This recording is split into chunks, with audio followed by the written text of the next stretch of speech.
Nah ini banyak yang nggak tahu ya, ini banyak yang nggak tahu. Kalau kita breeding, sapi kita sudah hamil atau bahkan nanti hamilnya sudah di atas 6 bulan, itu harus sering kali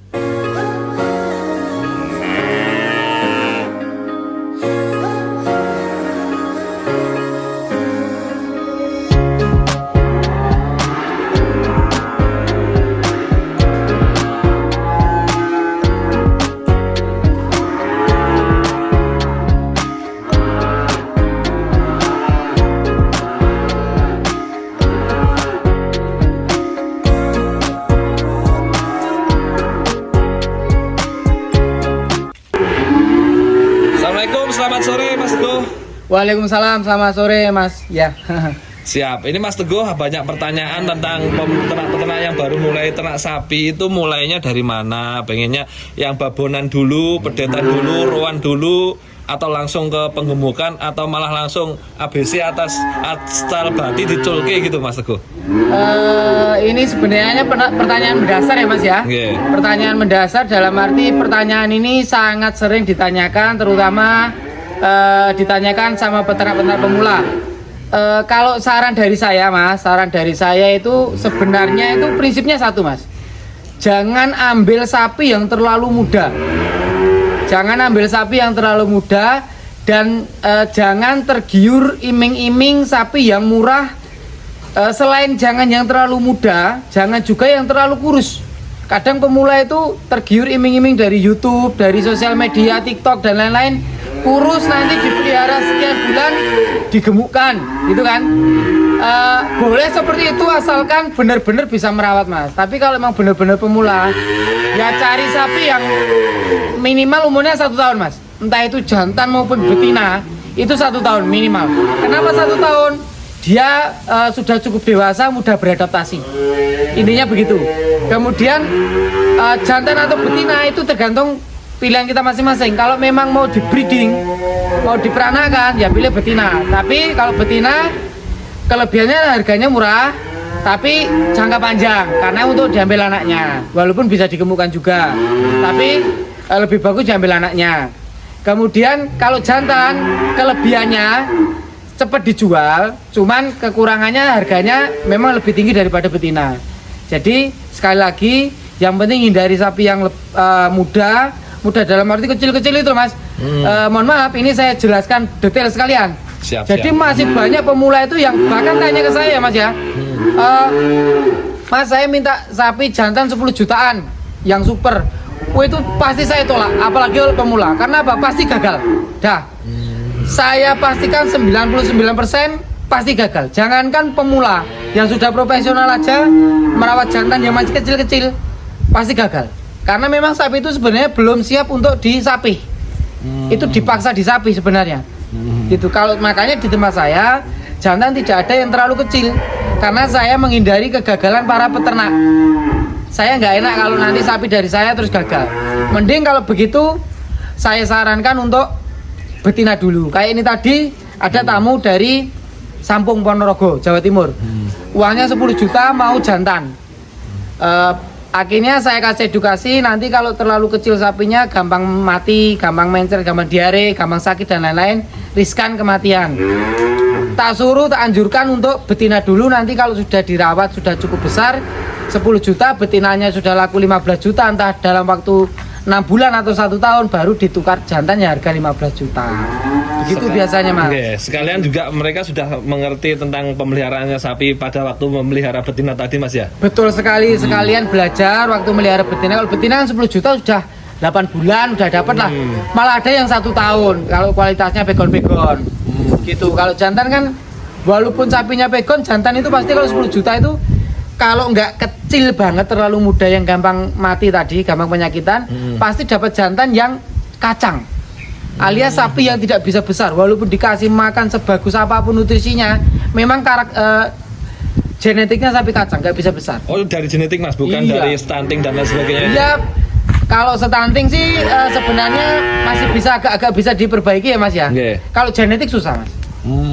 Genetik susah, emang genetiknya karakternya sapi kacang ya nggak bisa. Kepalanya kecil-kecil itu loh biasanya Mas. Kalau yang cepat laku, cepat dipeliharanya, bisa maksimal khususnya untuk pemula itu biasanya jenis apa Mas nih? Ya mudahnya ya kalau di kalangan umum pasar ya limosin sama si metal. Kalau kita bisa merawat limosin sama si metal yang umur 1 tahun up, jantan, nanti kita belinya setelah Idul Adha selang 2 bulan 3 bulan baru beli. Kemudian kita rawat sekitar 10 bulan atau 9 bulan, dijual waktu Idul Adha, insya Allah untung Mas. Belinya yang 1 tahun up, jadi waktu Idul Adha udah 2 tahun udah poel. Iya. Jadi bisa juga memanfaatkan momentum seperti yang pembahasan kita, video kita yang telah lalu itu Mas ya? Betul sekali, sebenarnya seperti ini sudah sering saya bahas di YouTube saya pribadi maupun di YouTube-nya Mas Tonda kan. Sapi itu tidak serta-merta kita beli jual, tapi waktu beli itu ada momentumnya. Jadi dalam kurun waktu 1 tahun itu ada momen di mana harga sapi itu turun. Ada momen juga di mana harga sapi naik. Kapan waktu sapi turun? Itu biasanya setelah Idul Adha selang 3 bulan. Kapan harga sapi naik? Waktu 2 hari raya, Idul Fitri maupun Idul Adha. Patokannya itu aja. Siap. Dan untuk yang pengen yang penggemukan harian misalkan jualnya ke jagal arahnya, seperti itu apakah juga bisa memanfaatkan momentum atau dengan cara tertentu supaya tetap bisa untung setiap penjualannya Mas? Kalau untuk penggemukan fattening ya Mas ya, entah jantan maupun betina, ini sebenarnya bukan khusus ya. Saya rekomendasikan untuk yang sudah profesional. Yang sudah pro ya? Ya, jangan pemula, karena pemula itu kita tuh masih banyak PR. Namanya kita merawat makhluk hidup ya Mas ya. Namanya makhluk hidup itu bisa tumbuh, bisa berkembang, bisa sakit, juga bisa mati. Kita pelajari di situ dulu lah. Kalau pemula kan masih mempelajari itu Mas. Tapi kalau orang profesional kan sudah nggak belajar tentang itu. Tinggal gimana. Jadi kalau orang profesional, mohon maaf, kita tahu Mas, oh sapi ini sebelum sakit, bahkan baru gejala, oh ini nafsunya kok lesu, ini perlu diinjek ini, perlu diinjek itu, perlu diinjek obat ini, perlu disuntik obat itu. Tapi kalau pemula kan nggak begitu, tahunya cuma ngasih makan, gimana biar gemuk. Fase-fase di mana daya tahan sapi turun pun bahkan pemula mungkin kurang tahu. Ya. Kita kembali ke pertanyaan Mas Tonda. Jadi untuk momentum penggemukan itu sebenarnya tidak harus 2 hari raya, tapi kalau dijualnya pas hari raya pun juga harganya berlipat. Ya. Nah, kalau untuk penggemukan, saya sarankan sapi yang sudah tua. Itu rekomendasi saya, baik jantan maupun betina. Yang jantan yang sudah poel, kemudian betina yang sudah apkir. Sudah tidak produktif ya? Udah tidak produktif untuk dia bisa beranak lagi gitu Iya, Mas, karena kan tidak boleh Mas, sapi masih produktif untuk dipotong tidak boleh. Secara undang-undang sebenarnya Secara undang-undang tidak boleh. Nanti melanggar hukum ada dendanya. Ada dendanya. Tidak boleh, pokoknya sapi yang masih produktif harus diperanakkan untuk breeding, tidak boleh dipotong. Jadi kalau mau penggemukan yang sudah tidak produktif, yang rowan-rowan itu loh Mas, kemudian jantannya sudah poel. Gitu. Sama juga kemungkinan nanti yang betinanya yang mandul-mandul atau majer gitu juga bisa Mas ya? Ya, betul sekali Mas. Dan untuk itu tadi penggemukan sudah ya. Sekarang untuk yang ke arah breedingnya Mas, ke arah breedingnya itu apakah untuk pemulanya nanti itu alangkah baiknya untuk dibesarkan, dijual ketika siap IB, atau malah mereka memperanakkan di kandangnya masing-masing terus dijual anak-anaknya seperti itu? Untuk tujuannya, kalau breeding itu sebenarnya tujuannya masing-masing Mas.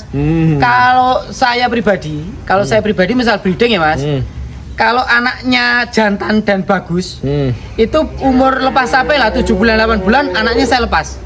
Karena di situ harganya tinggi-tingginya. Pedet yang bagus itu kan tinggi sekali harganya. Karena banyak yang suka. Jangan nunggu anaknya sampai umur tua. Kalau saya begitu, kecuali kalau dia sudah tidak mau, dia mau apa ya istilahnya ekspansi lah, memperbanyak indukan, terus anaknya betina, ya mungkin anaknya itu bisa untuk indukan selanjutnya. Jadi dia tidak perlu modal lagi untuk beli indukan. Misalnya dia mau nambah loh ya. Tapi kalau mau jual kalau jantan biasanya umur 7 bulan 8 bulan, kalau pedatannya bagus dan harganya bisa tinggi saya lepas. Mending saya belikan betina lagi. Jadi 15 juta 16 juta kan udah dapat betina bagus. Udah dapat doro bagus. Anaknya jantan tadi dapat betina lagi. betinanya itu sudah siap IB, paling saya setelah beli harga 16-an, saya rawat sebulan atau bahkan seminggu 2 minggu udah siap IB. 1 tahun ke depan udah punya anak lagi. Kalau saya mempertahankan jantan yang tadi 1 tahun ke depan, belum tentu harganya bisa naik dengan signifikan ya. Iya. Jadi untuk lepas sapi tadi 7-8 bulanan itu momentum yang paling tepat untuk melepas ataupun menjual pejantan ketika dia seorang breeder, Mas ya. Iya. Kalau jantan kalau memang breeder ya, breeding loh ya. Tapi kalau anaknya betina ya itu tadi. Lebih baik. Monggo mau dijual yang seperti itu, terus kemudian beli indukan lagi, atau mungkin anaknya jelek, jual aja. Nanti untuk ditambahin uangnya, modalnya untuk tambah beli indukan yang lebih bagus. Atau anaknya bagus dijual tinggi, ya udah jual aja, ditukar indukan. Jadi intinya breeding itu kan memperbanyak terus, Mas. Gimana kita biar anaknya itu cepet. Makanya kalau anak beranak jantan ya udah lepas tukar indukan. Anaknya betina kalau jelek ya buat apa kita melihara nanti induknya jelek kan, lepas ditukar yang bagus. Anaknya bagus pun daripada kita merawat dari pedet, ya udah ditukar, tambahin uang dikit, tukar betina yang udah siap IB, jadi cepet kan beranaknya. Siap. Begitu, Mas. Tadi disampaikan Mas Teguh ya untuk pemula kalau disarankan betina-betina dulu ataupun untuk breeding. Nah, kemudian nanti bisa ke arah pembentukan kalau sudah berpengalaman.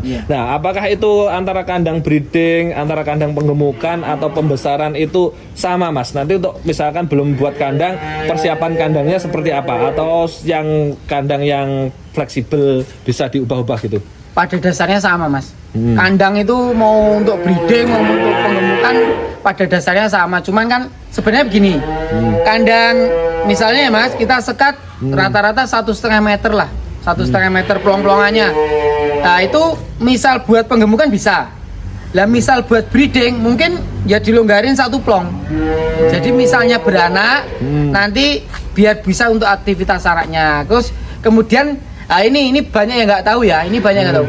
Kalau kita breeding, sapi kita sudah hamil atau bahkan nanti hamilnya sudah di atas 6 bulan, itu harus sering kali dikeluarkan kandang, Mas. Indukannya. Jalan-jalan kayak gitu, Mas. Jalan-jalan lah.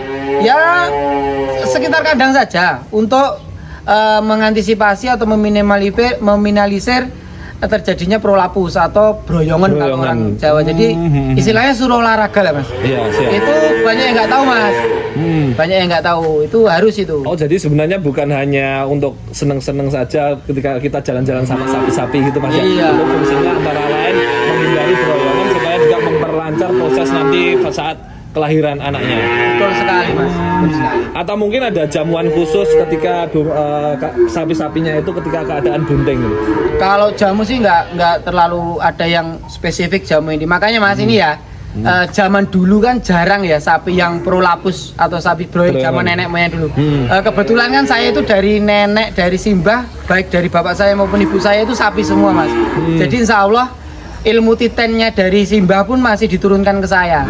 Dan zaman dulu kan sapi buat lupu ya, Mas. Mungkin bahasa Indonesianya lupu itu apa ya? Membajak sawah. Jadi kan itu betina itu kan banyak ya untuk membajak sawah. Jadi ibaratnya secara tidak langsung sapi tersebut sudah olahraga. Makanya zaman dulu jarang sekali sapi yang prolapus. Sapi yang broyongan karena sapinya sehat-sehat, Mas. Jadi yang digunakan malah membaca itu malah yang betina, Mas, ada ya? yang betina, banyak yang betina. Banyak yang betina, jantan juga ada. Jantan juga ada. Dan itu dalam keadaan bunting pun juga masih kuat. Iya, ya? Biasanya bunting, tapi kalau udah bunting tua biasanya diistirahatkan. Diistirahatkan, tetapi tetap ada beberapa waktu untuk jalan-jalan kayak gitu. Iya, betul sekali, Mas.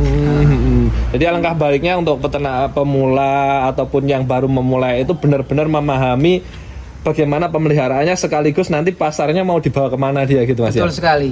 Yang jelas gini, Mas ya, kalau untuk pemula sebelum membeli sapi itu kita juga harus memikirkan ini nanti mau diproyeksikan kemana? Apakah ke Idul Adha atau memang mau dimentokin yang pengen punya sapi jumbo atau untuk breeding? Ya, kalau breeding ya udah nggak usah pikir panjang, kita ambil darah atau indukan siap IB. Ya biar cepet breedingnya. Kalau modalnya nggak ada, yaudah pedetan nggak apa-apa. Yang di bawah 10 juta kan banyak pedetan yang super-super kayak yang tadi punya saya kan stoknya super-super itu banyak. Kemudian kalau misalnya mau diproyeksikan Idul Adha, ya Idul Adha itu kan kita mayoritas ya Mas, ini Yeah. saya ngomong mayoritas bukan semuanya. Itu kan kita tuh melayani konsumen yang penting sapinya sudah berumur dan ya paling enggak gemuk lah. Tidak memperdulikan jenis sapi. Jenis sapi apapun kan laku, mayoritas Laku, ya, sekali lagi ya. mayoritas, siap. Walaupun ada yang beberapa minta yang jenis ini itu. Nah, berarti kalau kita proyeksi Idul Adha, ya udah kita ngambil sapi apapun. Yang penting nanti waktu kita merawat Idul Adha yang mau kita jual itu umurnya sudah memenuhi syarat, sapinya sehat dan sudah gemuk. Misalnya nih, saya mau ini sudah Idul Adha kurang 8 bulan ya, sekitar 8 bulan 7 bulan ya. Nah, saya mau rawat sapi untuk saya jual Idul Adha 2025, 7 bulan ke 7 depan. bulan ke depan ya. Jangan sampai saya hari ini beli pedet umur 8 bulan. Nah nanti 7 bulan lagi kan belum memenuhi syarat. Belum syarat ya. Dan sapinya belum besar. Itu yang saya bilang jangan sampai salah langkah. Ya sekarang ngambil sapi yang paling enggak udah 1,5 tahun atau 2 tahun. Jadi besok Idul Adha sudah memenuhi syarat dari segi umur, sapinya juga udah gemuk, udah besar. Kemudian sebaliknya, kalau saya mau ngerawat sapi saya pentokin 2 tahun 3 tahun lagi baru saya panen. Saya pengen 800 sapi jumbo. Ya ambil sapi yang super-superan, yang kira-kira bisa 800. Karena tidak semua sapi bisa 800, bisa 900, itu harus memilih. Nanti siapa yang tahu itu, insya Allah serahkan sapi pedia, insya Allah bisa memilihkan. Nanti langsung pemilikannya Iya. bisa langsung berkunjung ke Sapi Pedia Wonogiri di Desa Ploso, Kecamatan Purwantoro, Kabupaten Wonogiri, Jawa Tengah, atau nanti bisa japri langsung ke Mas Teguh ya. Selain itu pakannya juga harus terpenuhi dengan bagus Mas. Betul. Kebetulan di Sapi Pedia Wonogiri sudah produksi sentra juga. Jadi insya Allah nanti untuk pemilihan bibit dan pakan yang bernutrisi tinggi, insya Allah Sapi Pedia bisa dipercaya. Banyak banyak buktinya banyak dari, testimoninya. Lihat saja di YouTube Sapi Pedia Wonogiri atau di YouTube-nya Mas Tonda. Ya, yang saat ini di Negara Sapi Di atau Negara yang dulu Sapi, di Bukan betul Dokter Hewan pertama-tama kali masih Iya. Bukan Dokter Hewan itu Mas Iya. ya. Dan itu semuanya di sini tersedia dan insya Allah nanti ketika hari raya Kurban ada semacam sistem kemitraan untuk dibeli lagi gitu atau enggak Mas? Iya, kebetulan kami bermitra Mas dengan beberapa peternak. Jadi kalau ada khususnya untuk sapi jantan itu menjelang hari raya Kurban biasanya saya beli lagi kalau bibitnya dari sini. Itu. Seperti itu Mas ya, dan pakannya juga tidak memberatkan, harus kemitraan dengan sini, bisa memilih di luar Bebas. juga bebas ya. Tapi intinya di sini juga menyiapkan. Betul sekali. Ini satu lagi Mas, untuk proyeksi tadi sudah penggemukan dan lain sebagainya. Ada satu lagi yang terkenal untuk teman-teman juga penghobi. Ini berarti untuk peternak pemula ini belum waktunya sebenarnya, tapi kita bahas sedikit ya. Ya. Untuk persiapan sapi-sapi kontes gitu. Berarti itu sudah yang ke arah profesional tinggi Mas ya. Kalau saya sendiri kan beberapa kali juga ikut kontes dan beberapa kali memang jadi panitia khususnya di Jawa Tengah ya Mas. Intinya kalau sapi kontes itu jangan ada prinsip komersialitas. Jadi jangan ada prinsip saya beli sekian nanti saya jual harus untung sekian. Namanya beli sapi kontes, sapi kelangenan, beli 100 juta kemudian 5 bulan lagi terjual 70 juta, ya udah. Kita harus punya prinsip ikhlas. Jangan berprinsip saya ini beli sapi kontes 100 juta, 5 bulan lagi saya harus bisa jual 150 juta. Ya ada yang seperti itu, banyak juga. Tapi kita jangan berprinsip itu dulu. Kalau kita masih prinsipnya masih komersialitas, harus ada untung dan lain-lain. Jangan masuk ke ranah sapi kontes Jangan dulu. main di Sapi situ. kontes itu mainannya orang yang sudah, mohon maaf dalam tanda petik nggak butuh duit. Nggak butuh duit dan selama itu juga sudah tingkatannya Kebanggaan pro. saja, kebanggaan saja. Profesional dalam pemeliharaan sapinya Mas ya. Bahkan tidak masuk akal. Harga sapi bisa 500 juta ini nggak masuk akal, tapi nggak masalah. Itu yang beli kan mau, nggak masalah. Bahkan saya itu kadang mengkompar dengan burung ya Mas. Burung murai atau burung apa saya kurang tahu ya. Iya. Itu kan ada yang harganya ratusan juta, bahkan Iya, miliaran satu ya. Saya miliaran pernah ada, lihat. betul. Kalau burung kan ibaratnya nggak ada ujung ininya ya Mas ya, ujung bomnya lah. Iya. Tapi kalau sapi kita beli berapapun, misalnya beli 500 juta pun ada bomnya waktu Idul Adha. Idul Adha ya. Jadi kita beli 500 juta kemudian kita korbankan waktu Idul Adha. Namanya korban kan nggak ada mahal, nggak ada murah Mas. Oke, siap. Yang penting yang beli yang pengorban mau 500 juta dia ikhlas untuk ibadah, namanya ibadah. Ya udah, it's okay kan, Iya. nggak masalah. Tapi kalau burung, mohon maaf kan nggak ada puncaknya untuk apa kan? Siap. Yang kan cuma buat seneng-seneng aja. Kalau sapi bosen beli 500 juta di rawat 1 tahun kok tawarannya cuma 100 juta, rugi 400 juta, buat korban aja, buat ibadah. Ibadah kan kita nggak ada Nggak ada mahal batasan murahnya. ya mahal Betul murahnya. sekali. Siap. Begitu, Mas. Siap Mas Teguh, ini barangkali yang sedikit ini mudah-mudahan bisa benar-benar berkah bermanfaat khususnya untuk sapi PDA Wonogiri dan pada umumnya pada peternak seluruh Indonesia. Amin. Nanti saya untuk konsultasi boleh japri-japri juga Boleh, Mas Teguh, ya. nanti silakan. Siap. Terima kasih banyak Mas Teguh. Sama-sama, Mas. Ya. Assalamualaikum warahmatullahi wabarakatuh. Waalaikumsalam warahmatullahi wabarakatuh.